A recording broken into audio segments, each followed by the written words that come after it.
Hello guys, welcome to my channel. இந்த chapter நம்ம என்ன பார்க்க போகிறோம் அப்படின்னா 12 வருஷம் வனவாசம் போகிற அர்ஜுனனுக்கு என்னெல்லாம் நடக்குது, அது மட்டும் இல்லாமல் இந்த மகாபாரத கதையில் அர்ஜுனன் எத்தனை பெண்களை திருமணம் செய்கிறாரு அப்படிங்கிறதையும் இந்த சாப்டரில் தான் பார்க்க போகிறோம்.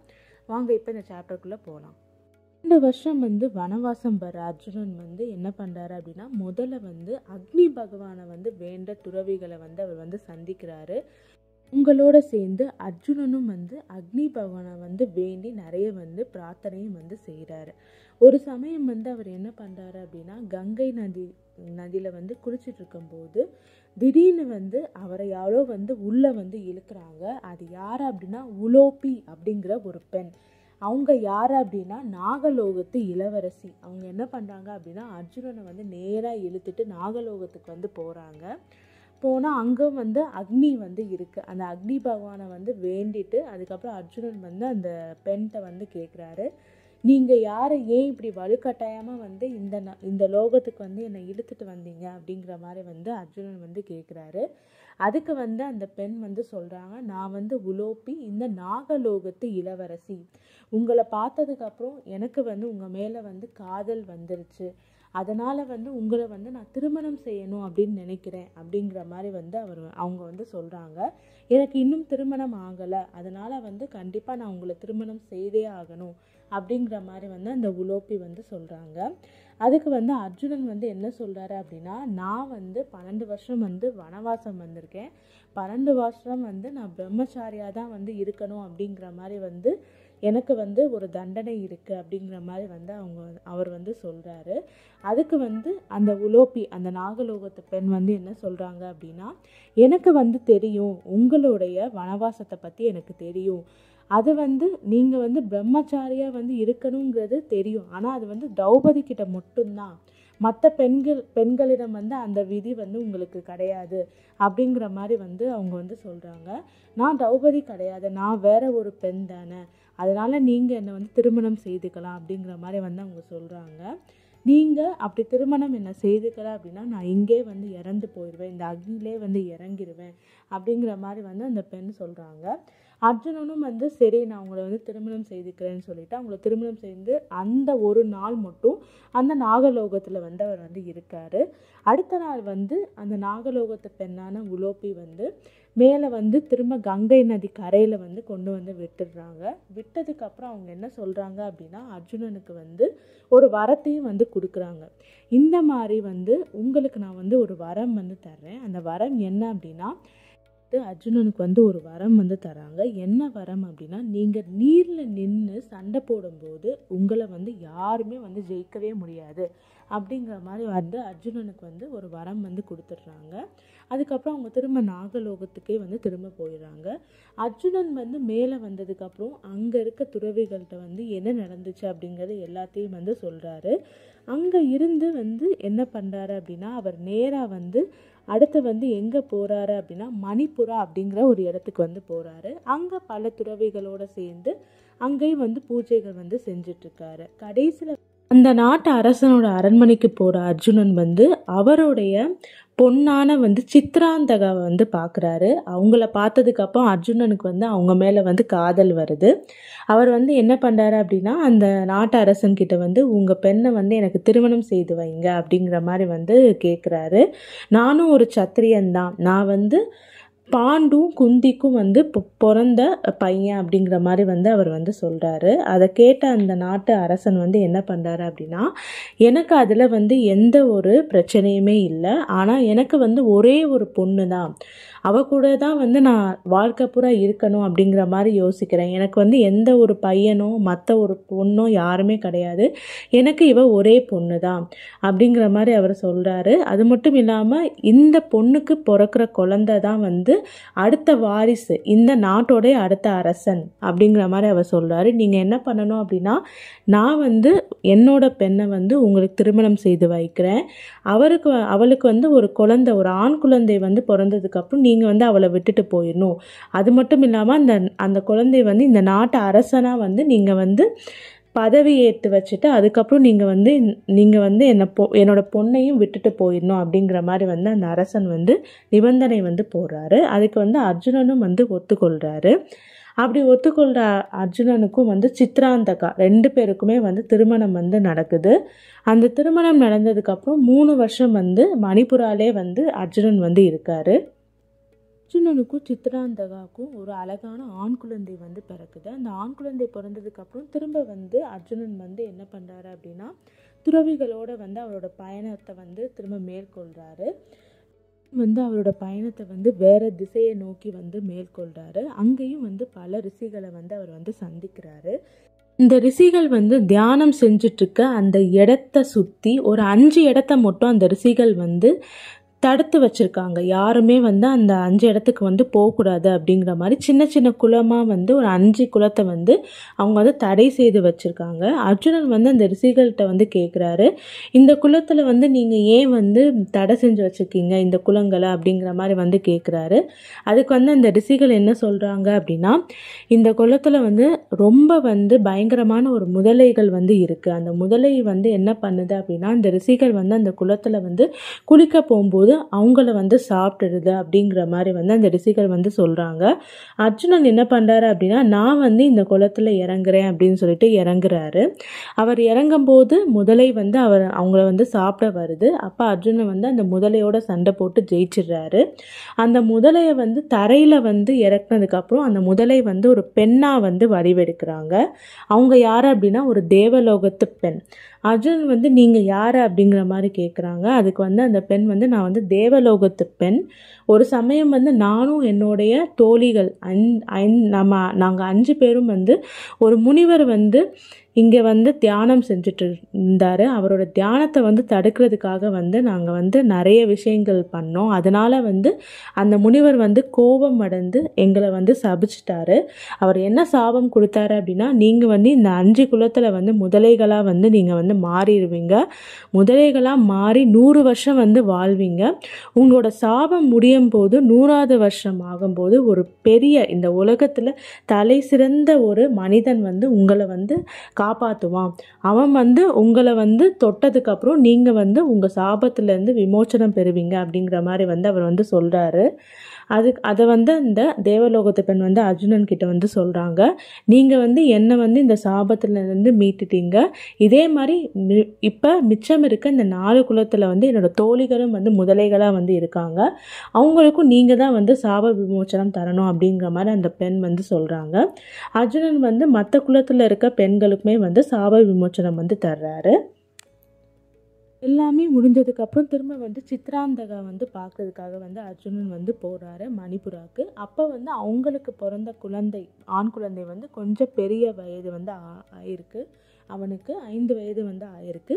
அதனால் அர்ஜுனன் வந்து என்ன பண்ணுறாரு அப்படின்னா, அந்த குழந்தைய வந்து அந்த நாட்டை அரசன்கிட்ட வந்து நான் வந்து உங்களுக்கு வாக்கு கொடுத்த மாதிரி வந்து இந்த நாட்டோட இளவரசனாக வந்து என்னோட பையனை வந்து அறிவிக்கிறேன் அப்படிங்கிற மாதிரி வந்து அவர் சொல்கிறாரு. சித்ராந்தகாவுக்கும் அர்ஜுனனுக்கும் 2 பேருக்கும் பிறந்த அந்த பையனை வந்து மணிப்புராவோட இளவரசனாக வந்து அறிவிச்சிட்டு அர்ஜுனன் வந்து அங்கேருந்து விடை பெற்று கிளம்பி போகிறாரு. இப்போ நேராக வந்து அவர் எங்கே போகிறாரு அப்படின்னா துவாரகா பக்கம் வந்து போகிறாரு.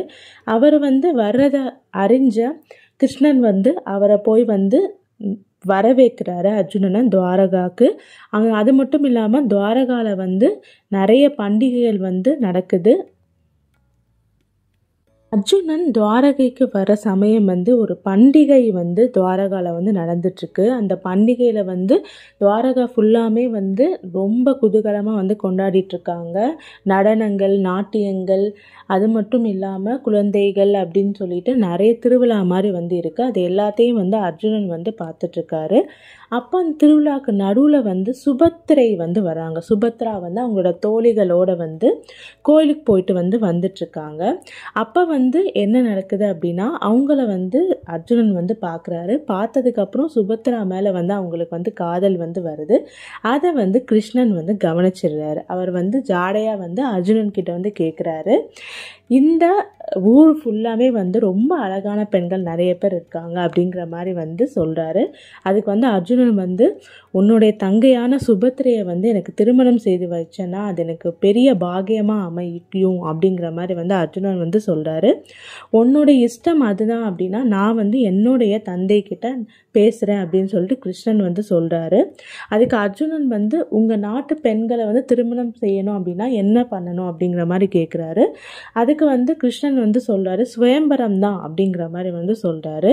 ஆனால் சுயம்பரத்தில் வந்து சுபத்திரையை வந்து ஒன்றை தான் தேர்ந்தெடுப்பா அப்படிங்கிறது வந்து என்னால் வந்து சத்தியமாக சொல்ல முடியாது அப்படிங்கிற மாதிரி வந்து கிருஷ்ணன் வந்து சொல்கிறாரு. வேற ஒரு வழியும் இருக்குது அப்படின்னு சொல்லிட்டு கிருஷ்ணன் சொல்கிறாரு. என்ன அப்படின்னா இந்த நாட்டு வழக்கப்படி நீ ஒரு ஆண் வந்து ஒரு பெண்ணை வந்து கடத்தி கொண்டு போயிட்டா அந்த ஆண் தான் அந்த பெண்ணை வந்து திருமணம் செய்யணும் அப்படிங்கிற மாதிரி வந்து ஒரு சட்டம் இருக்குது இந்த நாட்டில் அப்படின்னு வந்து கிருஷ்ணன் வந்து சொல்கிறாரு. அதுக்கு வந்து அர்ஜுனன் இப்போ நான் வந்து உன்னுடைய தங்கச்சியை வந்து கடத்திட்டேன், சுபத்திரையை வந்து கடத்தி கொண்டு போயிட்டேன் அப்படின்னா கண்டிப்பாக எனக்கு தான் திருமணம் செய்து வைப்பாங்களா அப்படிங்கிற மாதிரி கேட்குறாரு. ஆமாம், கண்டிப்பாக உனக்கு தான் வந்து திருமணம் செய்து வைப்போம் அப்படின்னு வந்து கிருஷ்ணனும் வந்து சொல்கிறாரு.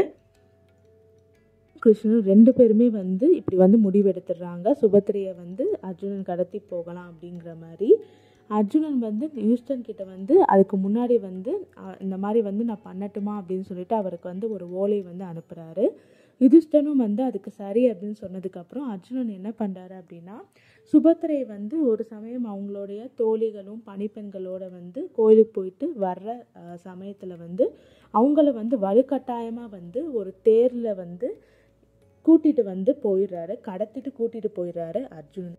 பதறி போன பணிப்பெண்கள் நேராக வந்து வசுதேவர்கிட்ட வந்து சொல்கிறாங்க. வசுதேவர் வந்து சுபத்திரைக்கும் கிருஷ்ணனுடைய தந்தை. அவங்ககிட்ட வந்து சொல்கிறாங்க இந்த மாதிரி சுபத்திரையை வந்து அர்ஜுனன் வந்து வலுக்கட்டாயமாக வந்து கடத்திட்டு போயிட்டாரு அப்படின்னு சொல்லிட்டு.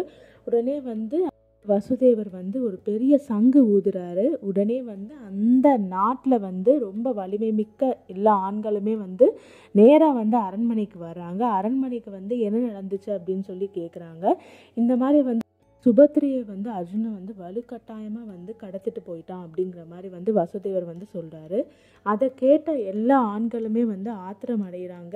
எங்கே எடுங்க, கத்தியை எடுங்க, வாளை எடுங்க, வில்லெல்லாம் எடுங்க, அந்த அர்ஜுனனை வந்து நம்ம கொண்டுட்டு வரலாம் அப்படிங்கிற மாதிரி வந்து எல்லாருமே வந்து கத்துறாங்க. அதை கேட்டு வந்து பலராமர் வந்து என்ன சொல்கிறாருன்னா நீங்கள் எல்லாருமே வந்து ஆவேசப்படுறீங்க, ஆனால் கிருஷ்ணர் வந்து அமைதியாக இருக்காரு, அவருக்கு தான் வந்து எல்லாமே தெரியும், எது நியாயம் தர்மம்னு அவர் சொல்லட்டும் அப்படிங்கிற மாதிரி வந்து சொல்கிறாரு. உடனே வந்து கிருஷ்ணர்கிட்டையும் வந்து கேட்குறாரு பலராமர் என்ன பண்ணலாம் இப்போது, நீ உன்னுடைய நண்பன் தானே அர்ஜுனன் அப்படிங்கிற மாதிரி வந்து கேட்குறாரு. அதுக்கு வந்து கிருஷ்ணர் என்ன சொல்கிறாரு அப்படின்னா அர்ஜுனன் மாதிரி ஒரு ஆண் வந்து சுபத்திரையை திருமணம் செய்கிறது வந்து ஒரு தப்பே கிடையாது. ஏன்னா அவன் வந்து இந்திரன் அப்படிங்கிற மாதிரி வந்து இந்திரனோட பையன். அது மட்டும் இல்லாமல் இந்த 3 உலகத்துலேயுமே வந்து அவனை ஜெயிக்க யாருமே கிடையாது. அப்படி இருக்கும்போது சுபத்திரையை வந்து அவனுக்கு திருமணம் செய்து வைக்கிறதுல எந்த ஒரு பிரச்சனையுமே இல்லை அப்படிங்கிற மாதிரி வந்து கிருஷ்ணன் சொல்கிறாரு. இந்த சுபத்திரையை வந்து திருமணம் செய்கிறதுக்கு எல்லா தகுதியுமே இருக்குது அப்படிங்கிற மாதிரி வந்து கிருஷ்ணன் சொல்கிறாரு. அது மட்டும் இல்லாமல் அர்ஜுனனுக்கு சுயம்பரம் மூலம் வந்து சுபத்திரையை வந்து ஜெயிக்கிறதுக்கு வந்து அவனுக்கு வந்து தெரியலை. ஒருவேளை வந்து சுயம்பரத்தில் வந்து சுபத்திரையை வந்து அர்ஜுனனுக்கு வந்து மாலையிடாமல் போகலாம். அதனால வந்து அதுக்கு பயந்து தான் வந்து அர்ஜுனன் இந்த மாதிரி வந்து அவளை வந்து கடத்திட்டு போயிருப்பான் அப்படிங்கிற மாதிரி வந்து கிருஷ்ணன் சொல்கிறாரு. இந்த 3 உலகத்துலேயுமே நம்ம தேடினாலும் சுபத்திரைக்கு வந்து அர்ஜுனன் மாதிரி வந்து ஒரு கணவன் கிடைக்கவே மாட்டான். நான் என்ன சொல்கிறேன் அப்படின்னா நேராக இப்போ வந்து அர்ஜுனனை வந்து மாலை மரியாதையோடு வந்து துவாரகைக்கு வந்து கூட்டிகிட்டு வாங்க அப்படிங்கிற மாதிரி வந்து கிருஷ்ணன் வந்து சொல்கிறாரு. அதை கேட்டு வந்து நிறைய ஆண்கள் நிறைய வீரர்கள் எல்லாருமே வந்து அர்ஜுனனை வந்து கூட்டிகிட்டு போகிறாங்க. அர்ஜுன காவலாளிகள் ஆண்கள் எல்லாருமே வந்து சேர்ந்து போய் அர்ஜுனனை வந்து துவாரகைக்கு திரும்ப கூட்டிகிட்டு வராங்க. கூட்டிகிட்டு வந்ததுக்கப்புறம் அங்கே வந்து சுபத்திரைக்கும் அர்ஜுனனுக்கும் வந்து திருமணம் நடக்குது. திருமணம் நடந்து முடிஞ்சதுக்கப்புறம் 1 வருஷம் வந்து அர்ஜுனன் வந்து துவாரகையில் வந்து இருக்கார். அதோடு வந்து அர்ஜுனோட வனவாசம் வந்து முடியுது. வனவாசம் முடிஞ்சதுக்கப்புறம் அர்ஜுனன் வந்து இந்திரபிரஸ்தாக்கு வந்து திரும்ப வர்றாரு. வரும்போது வந்து அங்கே திரௌபதி வந்து கடும் கோபத்தில் வந்து இருக்காங்க. அர்ஜுனன் வந்து அவங்க கிட்ட போய் பேசும்போது நீங்கள் வந்து சுபத்திரையிடமே போங்க, என்கிட்ட ஏன் வந்தீங்க அப்படிங்கிற மாதிரி அவங்க பேசுகிறாங்க. அர்ஜுனன் வந்து அதுக்கப்புறம் நல்லா வந்து பேசி சமாதானப்படுத்துகிறாரு. இருந்தாலுமே வந்து திரௌபதிக்கு கொஞ்சம் கோபம் வந்து இருக்குது. அவர் என்ன பண்ணுறாரு அப்படின்னா, சுபத்திரையை வந்து ஒரு பணிப்பெண் மாதிரி வந்து வேடம் அணிந்து திரௌபதி கிட்ட போய் பேச சொல்லி வந்து அர்ஜுனன் வந்து சொல்கிறாரு. அவங்க வந்து சுபத்திரை வந்து பணிப்பெண் மாதிரி வந்து வேடம் அணிஞ்சு நேராக வந்து குந்தியும் திரௌபதி இருக்கிற அறைக்கு வந்து வர்றாங்க. ஃபஸ்ட்டு வந்து குந்தியை வந்து கும்பிட்றாங்க. அவங்க வந்து கட்டி தழுவிக்கிறாங்க குந்தி. அதுக்கப்புறம் திரௌபதி கிட்ட போய், நான் வந்து உங்களோட பணிப்பெண் மாதிரி அக்கா, என்னை வந்து ஏற்றுக்கொள்ளுங்க அப்படிங்கிற மாதிரி அவங்க சொல்கிறாங்க. உடனே வந்து திரௌபதிக்கு வந்து மனமுருகி, நீயும் நானும் வந்து சண்டை போட வேணாம், நம்மளோட கணவர் விஷயத்தில் 2 பேருமே வந்து சமாதானமாக போயிடலாம் அப்படின்னு வந்து திரௌபதி சொல்கிறாங்க. அதுக்கு சுபத்திரையும் வந்து ஒத்துக்கொள்கிறாங்க. சுபத்திரை 2 பேருமே வந்து சமாதானம் ஆயிடுறாங்க. இப்போ வந்து துவாரகையிலேருந்து சுபத்திரைக்கு வந்து நிறைய சீர் வந்து வருது. கிருஷ்ணருமே வந்து அங்கே வர்றாரு. வந்து கொஞ்ச நாள் வந்து இந்திரபிரஸ்தால வந்து தங்கிட்டுருக்காரு. அதுக்கப்புறம் சிறிது வருடங்கள் கழித்து என்ன நடக்குது அப்படின்னா, சுபத்திரைக்கு வந்து ஒரு அழகான ஒரு ஆண் குழந்தை வந்து பிறகுது. அந்த ஆண் குழந்தை தான் வந்து அபிமன்யு. அவங்க அபிமன்யு தான் வந்து எல்லாருக்குமே ரொம்ப ரொம்ப பிடிச்ச குழந்தையா வந்து இருக்காரு. தர்மர், பஞ்ச பாண்டவர்களுக்குமே சரி, கிருஷ்ணருக்குமே சரி, எல்லாருக்குமே வந்து ரொம்ப செல்ல பிள்ளையா வந்து அபிமன்யு வந்து வளர்றாரு. அது மட்டும் இல்லாமல் திரௌபதிக்கும் பஞ்ச பாண்டவர்களுக்குமே வந்து 5 ஆண் குழந்தைகள் வந்து பிறக்குது. அந்த ஆண் குழந்தைகளோட பேர்கள் என்ன அப்படின்னா, பிரதிவிந்தியா, சுத்தசோமா, ஸ்ருத்தகர்மன், சதானிகா, ஸ்ருத்தசேனா அப்படின்னு சொல்லிட்டு 5 ஆண் குழந்தைகள் வந்து பிறக்குது. இந்த சாப்டர் வந்து இது போன சாப்டரில் வந்து அர்ஜுனன் வந்து மகாபாரத கதையில் வந்து எத்தனை பெண்களை வந்து மணந்தாரு அப்படிங்கிறத வந்து பார்த்தோம். அடுத்த சாப்டரில் வந்து அர்ஜுனனுக்கு வந்து காண்டீவமும் கிருஷ்ணருக்கு வந்து சுதர்சன சக்கரமும் வந்து கிடைக்குது. அது யாரால கிடைக்குது, எப்படி கிடைக்குது அப்படிங்கிறத வந்து பார்க்க போகிறோம். தொடர்ந்து மகாபாரத கதையை கேட்குறதுக்கு என்னோடய சேனலை லைக் பண்ணுங்கள், கமெண்ட் பண்ணுங்கள், சப்ஸ்கிரைப் பண்ணுங்கள்.